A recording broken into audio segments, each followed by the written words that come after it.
Tomen su lugar, hermanos, y dejemos que los pequeñitos salgan al culto infantil.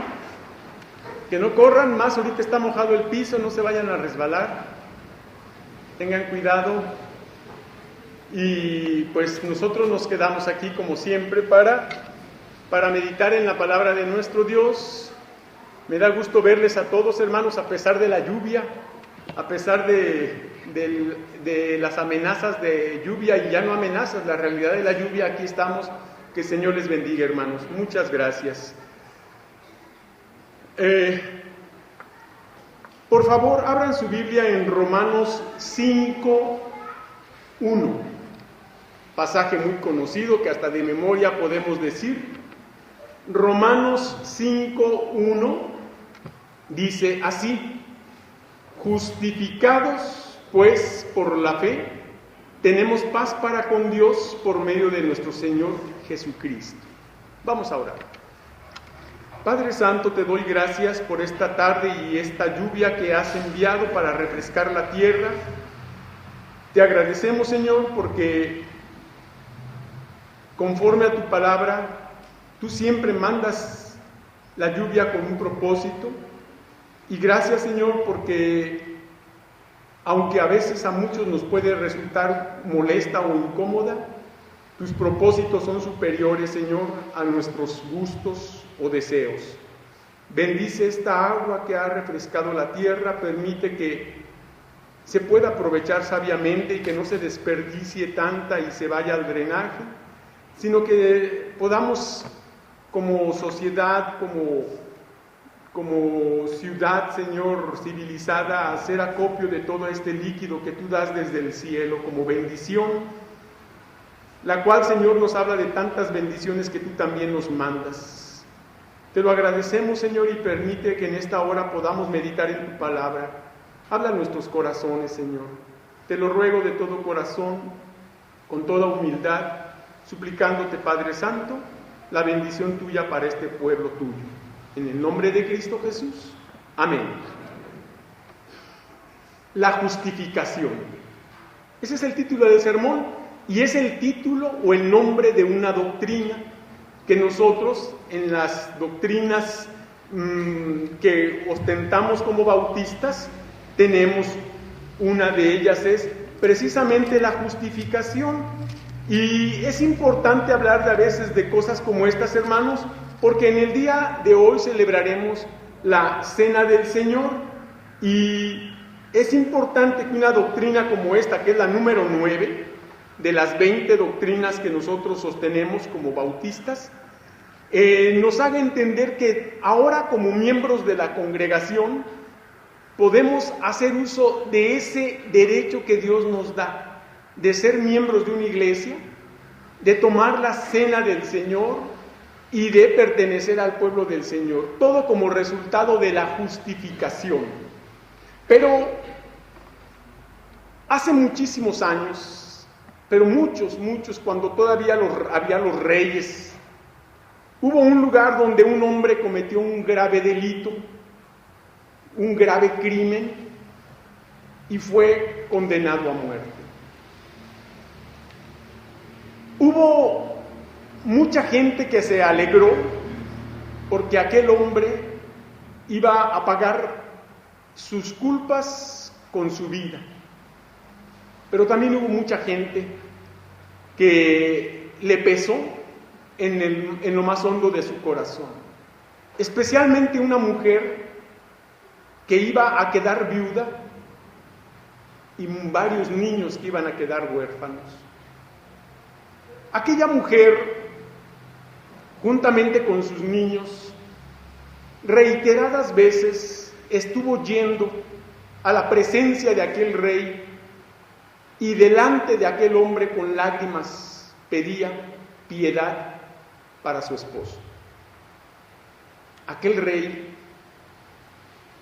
queriendo hacer justicia, desechaba a la mujer con una negativa rotunda.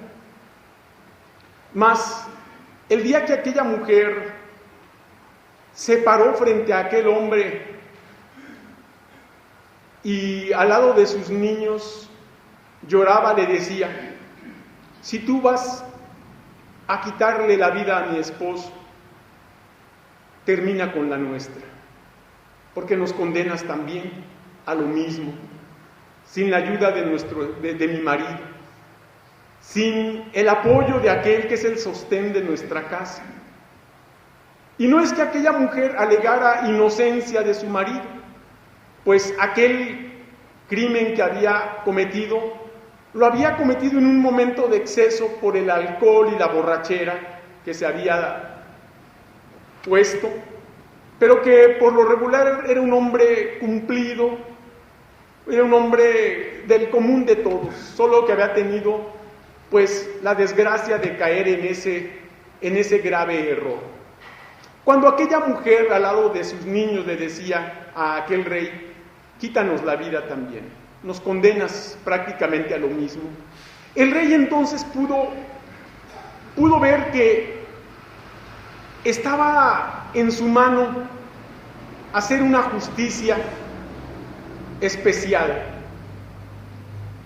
Y ciertamente no condenó al hombre a la muerte, mas lo condenó a trabajos forzados el resto de su vida y obviamente con el resultado de su trabajo mantendría a su familia y estaría pagando de por vida la culpa a los deudos. Al final de cuentas, aquel hombre no fue declarado inocente, pero sí perdonado. El rey le otorgó el perdón de su vida y, aunque vivió condenado a trabajos forzados, conservó su vida, sostuvo a su familia y, aunque con la muerte no pagaría ni regresaría la vida de aquel hombre, el rey pensó que los trabajos forzados y aquel dinero que iría a la familia era mejor que terminar con la vida de aquel pobre. La moraleja de esta historia es esa. Aquel hombre no fue declarado justo, pero sí fue declarado perdonado. No fue declarado inocente, pero sí fue declarado perdonado. Esto es lo que ha pasado con nosotros, hermanos. Es exactamente lo mismo, pero en términos espirituales. Nosotros como humanos estábamos destinados a la condenación eterna por culpa del pecado heredado, pero que es una realidad en la vida de cada uno de nosotros. Un pecado que siempre nos va a conducir a hacer lo malo delante de los ojos de Dios, delante de nuestra propia vida y delante de una sociedad en la que estamos. Por esa razón, el amor de Dios fue tan grande para enviar a su Hijo Jesucristo a salvar a una humanidad pecadora que no tenía la más mínima esperanza de salvación. Y este pasaje dice 3 verdades muy hermosas que a manera de preguntas se presentan, las cuales vamos a contestar. Justificados pues por la fe, tenemos paz para con Dios por medio de nuestro Señor Jesucristo. ¿Cuáles son estas 3 preguntas a las que ahora daremos respuesta para aclarar realmente en qué consiste la justificación? Bueno, la primera pregunta es, ¿quién es el medio de la justificación? Y el versículo dice en su primera parte, justificados pues por la fe. ¿La fe en quién? La fe en Cristo. De manera que es muy importante entender algo. El medio de la justificación es Cristo. Para eso Dios lo envió. Hay un pasaje muy bonito y muy conocido, el más conocido, que dice que de tal manera amó Dios al mundo. El amor de Dios está implicado o implícito en la justificación. Esa justificación nació en el amor de Dios. Allí tuvo su origen, en el amor de Dios por una humanidad necesitada del amor de Dios. Y es un amor en acción, es un amor activo, no es un amor de palabra, no es un amor solo de sentimiento, sino es un amor que lleva a la acción. De manera que, dice Juan, ¿verdad?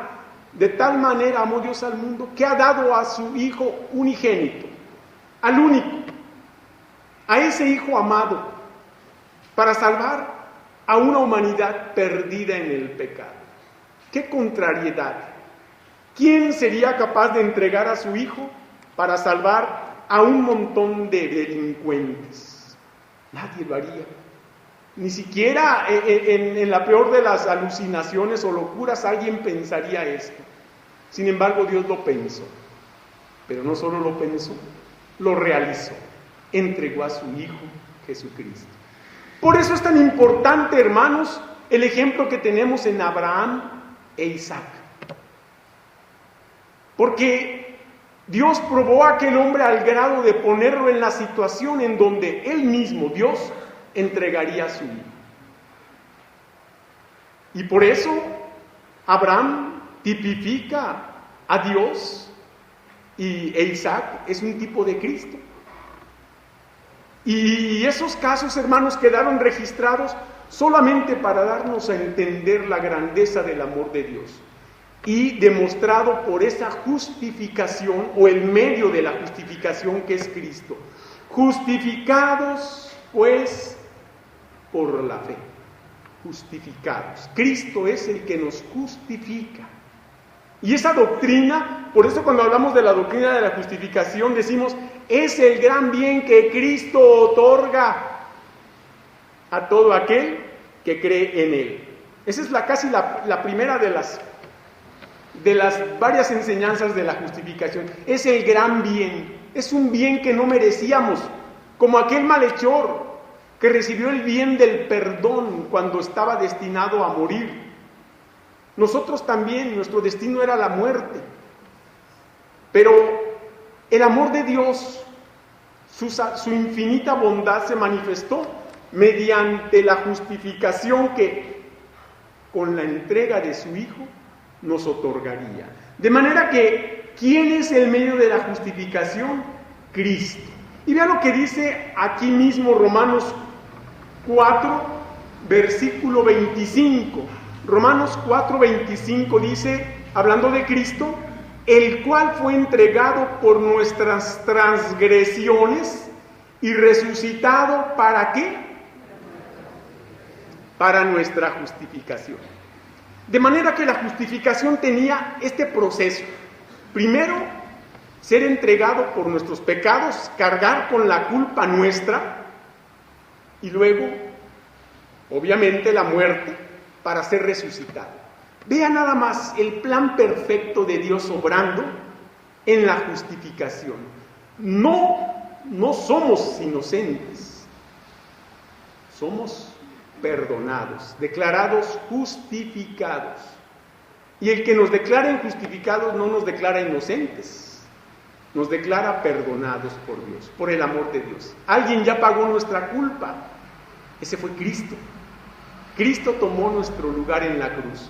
Cristo cargó en su cuerpo el pecado, no solo mío, sino el de todos los que estamos aquí y el de todos los que poblamos este mundo, y lo han poblado durante todos los siglos y siglos que han pasado después de Cristo, más el pecado de todos los que crean en Cristo hasta que Él regrese por segunda vez.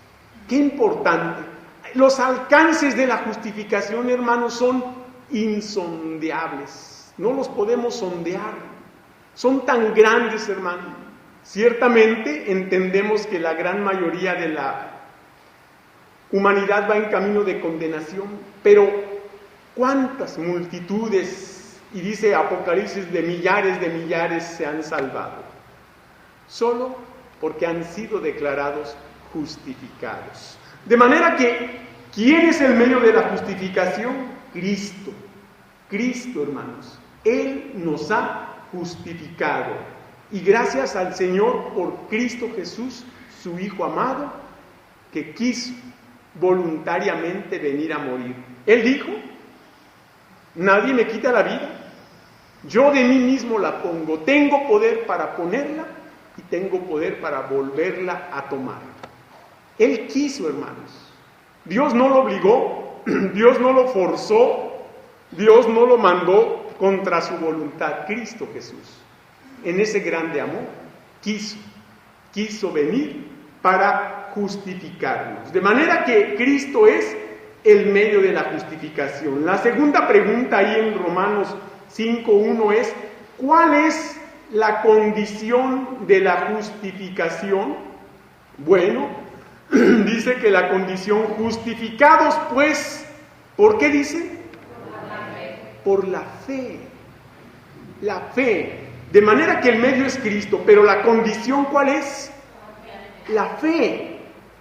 Dice Hebreos que sin fe, imposible agradar a Dios. Dios ya entregó a su Hijo para salvarnos. Él lo hizo voluntariamente.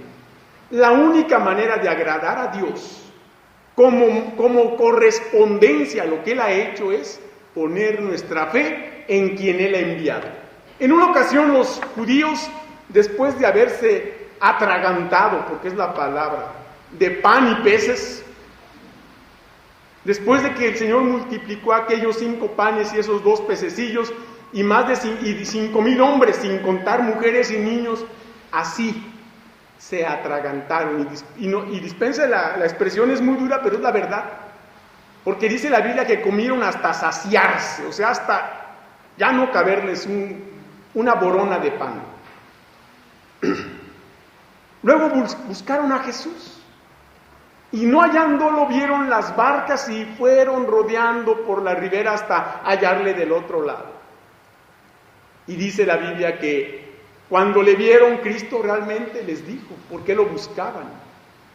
No porque habían visto las señales, o sea, no porque lo habían reconocido como el Mesías, sino porque solo habían comido y se habían saciado.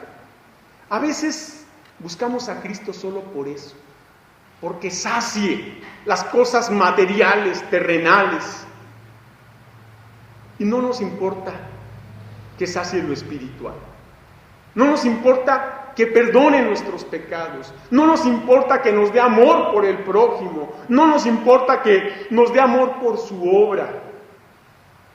Solo queremos que sacie nuestras necesidades terrenales. Dice Pablo que el que provee para la carne de la carne segará corrupción. Y el que provee para el espíritu del espíritu segará vida eterna. Eso es lo importante aquí, hermanos.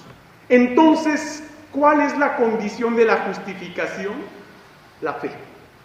La fe. Cristo pone el medio, pero de nosotros depende la fe. Y la fe tiene que ser una fe que agrade al Señor. Que nuestra fe se ponga en Cristo por completo, no solo para salvación, para perdón de pecados y para santificación. Y luego sigue obrando la fe en aquella fe que obra, la fe que depende del Señor en todo lo que en la vida nos suceda. Debemos obrar por fe, hermanos. Esto es lo que podemos leer, hermanos, cuando aquí en Romanos 5 vamos al versículo 11. Voy a leer desde el versículo 10. Romanos 5... estoy equivocado. Es Romanos 3, del 22 al 24. Romanos 3, 22 al 24 dice así.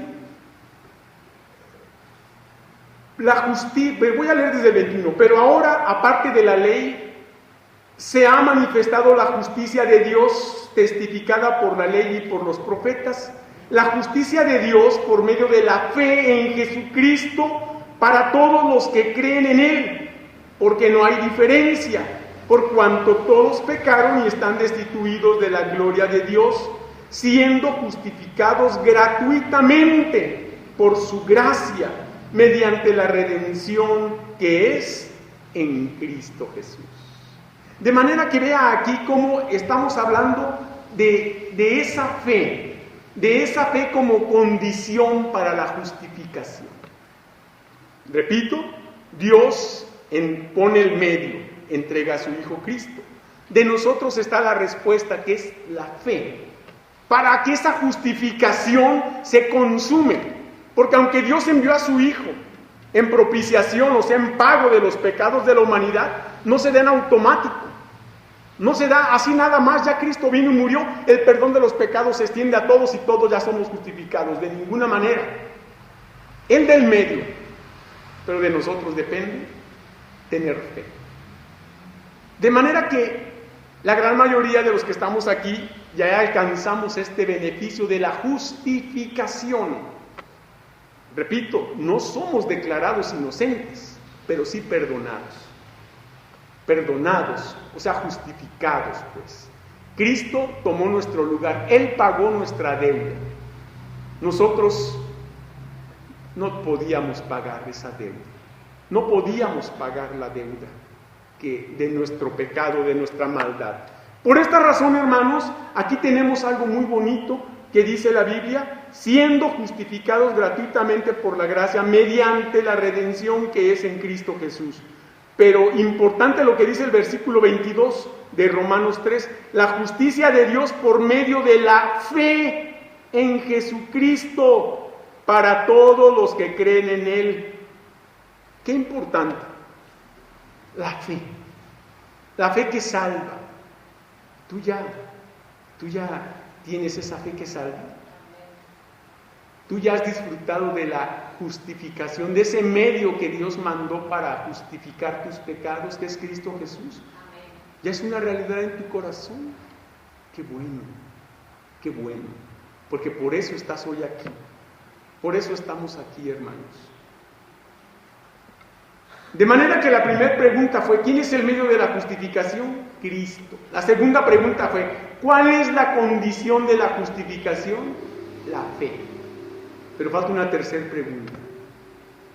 ¿Cuál es el resultado de la justificación? Y Romanos 5:1 dice, justificados pues por la fe, tenemos que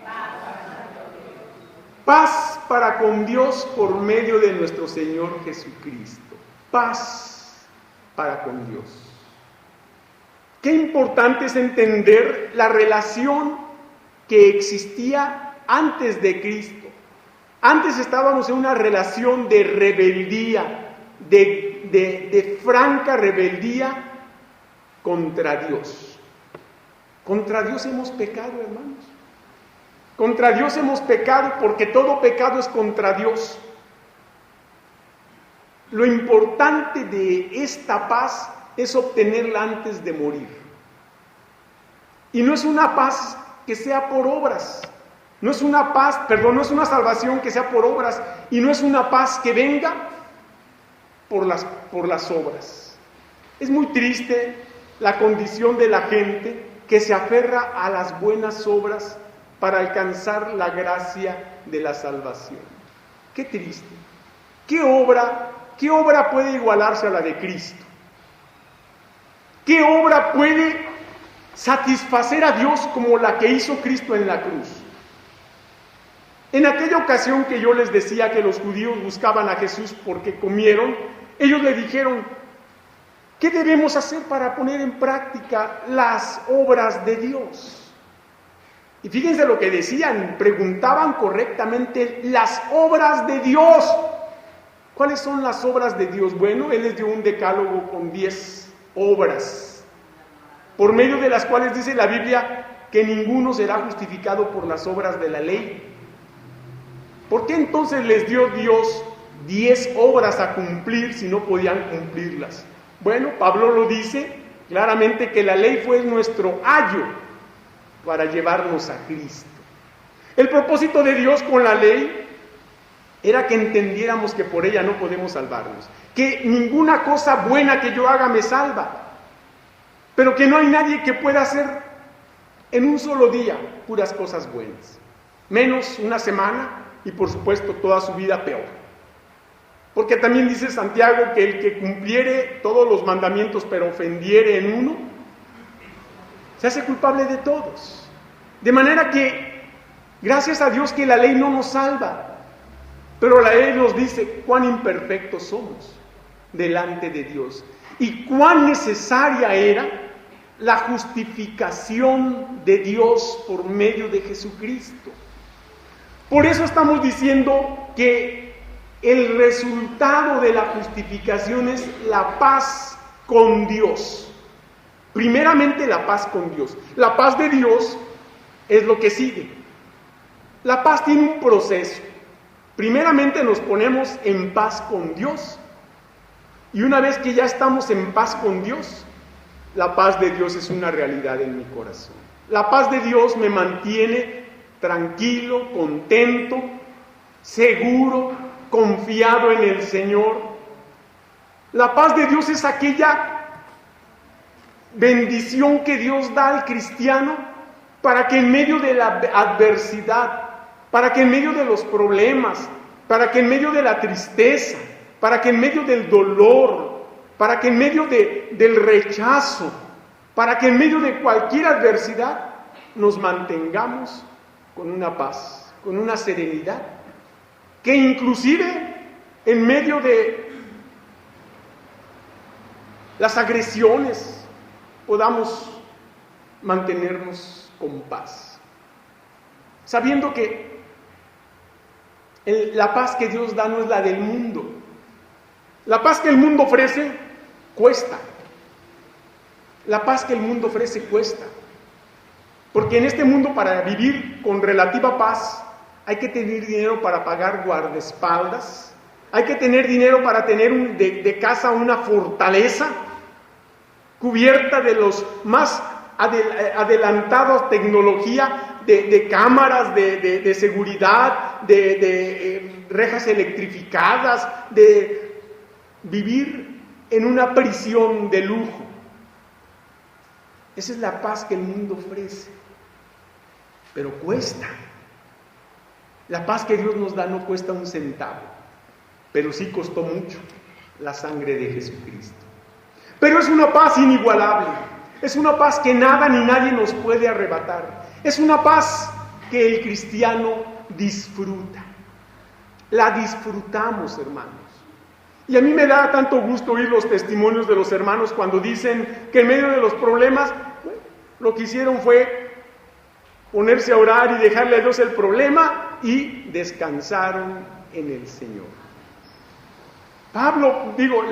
Pedro dice, echando toda vuestra ansiedad sobre Él, porque Él tiene cuidado de vosotros. Esa es la paz del Señor, que nos cuida, que nos sabemos cuidados, que nos sabemos protegidos por el Señor, y eso nos da paz. A mí, cuando era niño, era un chiquillo muy chillón. De hecho, mis hermanos me decían Jeremías en vez de Fernando. Y yo recuerdo que era muy asustadizo, muy miedoso. Y cuando salía a la calle yo veía a la gente, a los adultos, y bueno, en aquellos tiempos era muy que te va a llevar el que te va a robar el viejo, y que ahí viene el robachicos, y que ahora estas cosas a los niños les causan risa, ¿verdad? En aquel tiempo para mí era un verdadero tormento. Y cómo me sentía yo seguro al lado de mi papá y de que me llevara de su mano, eso me daba paz. Eso me permitía caminar por la calle contento. Me sentía seguro, cuidado, eso me daba paz. Y podía ver a los que yo consideraba que eran los robachicos, ¿verdad? Que ni se fijaban en mí, pero yo, no me vas a robar, vengo con mi papá. Me daba una tranquilidad. Eso es lo que el Señor da con su paz. La persona está tranquila. La persona, el creyente, goza, disfruta de la paz de Dios, porque su presencia está en nosotros. Miren lo que dice, vamos a Juan, pasaje nos vamos a mover de aquí. Juan 16:33, pasaje hermosísimo. Juan 16:33 dice, estas cosas os he hablado para que en mí tengáis paz. En el mundo tendréis aflicción, pero confiad, yo he vencido al mundo. Qué importante. Dice Cristo que estas cosas os he hablado. El Señor habló palabras que sus discípulos pudieron entender, que sus discípulos pudieron creer, pero no solo eso, las pudieron aceptar o recibir. Y cuando recibimos la palabra del Señor, o sea, creemos en Cristo, entonces dice Él que lo que nos ha dicho es para que tengamos en Él, o sea, en Cristo, paz. Porque Él ya está en nosotros, porque Él ha hecho morada en nuestro corazón, porque en el momento en que tú le entregaste tu vida a Cristo, Él se manifestó, hizo morada en tu cuerpo por medio de su Santo Espíritu. Una vez me decía un hermano, oiga, ¿qué se siente tener el Espíritu Santo? Así como que esperaba sentir algo. Le dije, no crea que va a aumentar de peso, ni que trajera cargando a alguien. No va a sentir nada, pero sí va a experimentar un cambio. Va a empezar a disfrutar una paz divina, que Cristo promete, porque Él dijo, estas cosas os he hablado para que en mí, o sea, creyendo en mí, confiando en mí, esperando en mí, tengáis paz. Y luego dice, pero también os advierte, en el mundo tendréis aflicción. Pero esta palabra del mundo, no se imagine que es solo allá entre los incrédulos.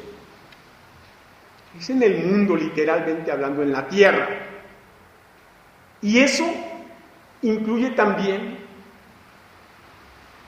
los conflictos entre nosotros, hermanos. Los llega a ver, no lo podemos negar. Siempre los ha habido, desde la antigüedad hay enemistades. Yo nomás recuerdo, ¿verdad?, cómo Pablo y Bernabé se pelearon y se separaron por un pleito entre ellos. Y estamos hablando de dos hombres espirituales que han sido íconos del cristianismo del primer siglo, y se pelearon tanto que tú vete por tu lado y yo por el mío. Bueno, no quiere decir que está bien ese pasaje allá en el libro de los Hechos, cuando se pelean por causa de Juan Marcos. No quiere decir que sea algo bueno y que esté, pues vámonos peleando como, ¿tú quién eres, Pablo o Bernabé? A ver, de ninguna manera. Son realidades que pasan en el mundo y que tenemos que verlo como eso. Y mire que le pasó a dos monstruos espirituales, por así decir, grandes hombres de fe. Pero Cristo dice, en el mundo tendréis aflicción. Pero dice, confiad, yo he vencido al mundo. Nuestra confianza está en Cristo. Nuestra confianza está en aquel que quiso venir a justificarnos, a salvarnos a pesar de ser pecadores y de estar condenados a muerte y a muerte eterna. Por esta razón, hermanos, entendemos que la tercera pregunta, ¿cuál es el resultado de la justificación? La paz. La paz, primeramente con Dios y seguidamente con todos. Con todos, porque si yo estoy en paz con Dios, entonces estaré en paz con todos. Mire lo que dice Romanos 14. Vamos por favor a Romanos capítulo 14, para que vea lo que nos dice el versículo Romanos 14, 19. Romanos 14, 19 dice, así que sigamos lo que contribuye a la, ¿qué dice? ¿Y a qué más? Muy bien, hermanos. Si seguimos lo que contribuye a la paz, ¿sabe por qué? Porque ya tenemos la paz de Dios. Eso va a permitir que haya una mutua edificación de toda la iglesia. Esto quiere decir que hay que ir erradicando los pleitos, los enojos, las diferencias, los resentimientos, dejar de criticarnos, dejar de hablar mal de los hermanos. ¿Por qué pasa esto? Es que no tenemos paz en el corazón. Y si no tenemos paz, es que no tiene a Cristo, porque Cristo es nuestra paz. Es la paz que Dios envió. Dijo Cristo, mi paz os dejo, mi paz os doy. Yo espero, hermanos, que todo lo que nos pasa en la iglesia y en lo personal, todo redunde para hacernos cada día mejores. Para que cada día seamos mejores para el Señor y eso manifestándolo a los hermanos. Porque la manera de ser mejor para el Señor es demostrándolo entre nosotros, amándonos, queriéndonos, perdonándonos, soportándonos, sobrellevándonos. Eso, hermanos, se reflejará en una iglesia que avanza, en una iglesia que está trabajando para Cristo. Pero claro, el Señor dijo, en el mundo tendréis aflicción. Cuando trabajemos, hermanos, o cuando usted trabaje para el Señor, yo le voy a decir lo que va a pasar. Va a haber problemas. Pero esa es buena señal. Esa es la mejor señal que asegura que estamos trabajando. Porque cuando el cristiano se pone a trabajar, Satanás no está a gusto. Y Satanás es el que más lo ataca usando o valiéndose de todo, hasta a veces de hermanos en la fe. Pero es buena señal, hermanos. Y las cosas que pasan deben animarnos a redoblar esfuerzos, a seguir, porque eso hizo Cristo Jesús.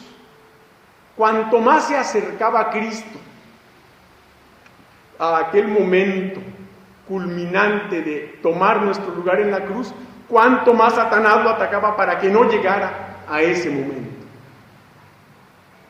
Y lo más doloroso, antes de estar en la cruz, cuando todos los suyos lo dejaron, cuando aquellos habían estado en el huerto del Getsemaní orando con él, y ya desde ahí habían dado evidencia de haberlo abandonado porque estaban roncando mientras Cristo oraba. Pero que esto nos enseña una lección, hermanos. El verdadero cristiano, el que confía en Cristo, obra como Cristo. Sigue adelante, aunque otros se duerman, aunque otros al final corran y se vayan, como lo hicieron los discípulos. El verdadero cristiano que tiene a Cristo, hace lo que Cristo. Sigue adelante, aunque siga solo, porque no estará solo, el Señor estará con él. Pablo en una ocasión dijo, en mi defensa, todos me abandonaron, pero no estuve solo, el Señor estuvo a mi lado. Hermanos, estas cosas son las que en momentos de prueba tenemos que echar mano. Se dicen fácil, se predican fácil, pero la cosa es aplicarlos a lo difícil de la vida. Cristo lo dijo, en el mundo tendréis aflicción, pero confiad, yo he vencido al mundo. Justificados, pues, por la fe, tenemos paz para con Dios por medio de nuestro Señor Jesucristo. Vamos a pasar ahora a tomar la cena del Señor. Desde la semana pasada estuve yo anunciándolo en los cultos de oración y de estudio bíblico, y desde el domingo pasado ya se había anunciado. ¿Para qué? Para ponernos a cuentas con Dios. Para ponernos a mano con Él. Y si Él nos ha perdonado, cualquier cosa que hayamos hecho, todos hemos fallado en algún momento, podamos llegar a esta mesa dignamente. Dice Pablo, pruébese cada uno a sí mismo y coma así del pan y beba de la copa. Voy a terminar el sermón con una frase que dice, la justificación no nos declara inocentes, pero sí perdonados. Voy a hacer una oración, hermano. En este momento puede todavía usted ponerse a cuentas con Dios y participar de la cena del Señor, porque recuerde que es una ordenanza. No es opcional, es ordenanza para los cristianos creyentes, bautizados y en plena comunión con Cristo y con la Iglesia. Voy a hacer una oración. Si necesita dejar algo en la mano del Señor y ponerse a cuenta con Él, hágalo. Dios le está dando la oportunidad. Vamos a orar. Amantísimo Padre Celestial, te agradecemos en esta hora, Señor, de todo corazón, la oportunidad que nos das de orar a ti después de haber escuchado tu santa palabra, para pedirte, Señor, que nos permitas acercarnos a tu mesa y participar de los elementos conmemorativos del sacrificio de tu Hijo de una manera digna del sacrificio de nuestro Salvador. que en este momento, Señor, echemos delante de ti todas aquellas cosas que tú sabes no te han agradado. Que pongamos delante de ti, Señor, todo preocupación, tristeza, resentimiento o enojo, Señor, que no es del agrado del Señor. Permite, Padre Santo, que en este momento tú perdones todo eso. Y que si todavía yo tengo que ponerme a cuenta con alguien, permíteme hacerlo a la brevedad posible después de este acto conmemorativo, que es la segunda ordenanza que tú has dejado a tu iglesia. Humildemente, Señor, y de todo corazón te lo ruego, en el nombre de Cristo Jesús. Amén. Vamos a pasar a la cena conmemorativa del sacrificio de nuestro Señor Jesucristo.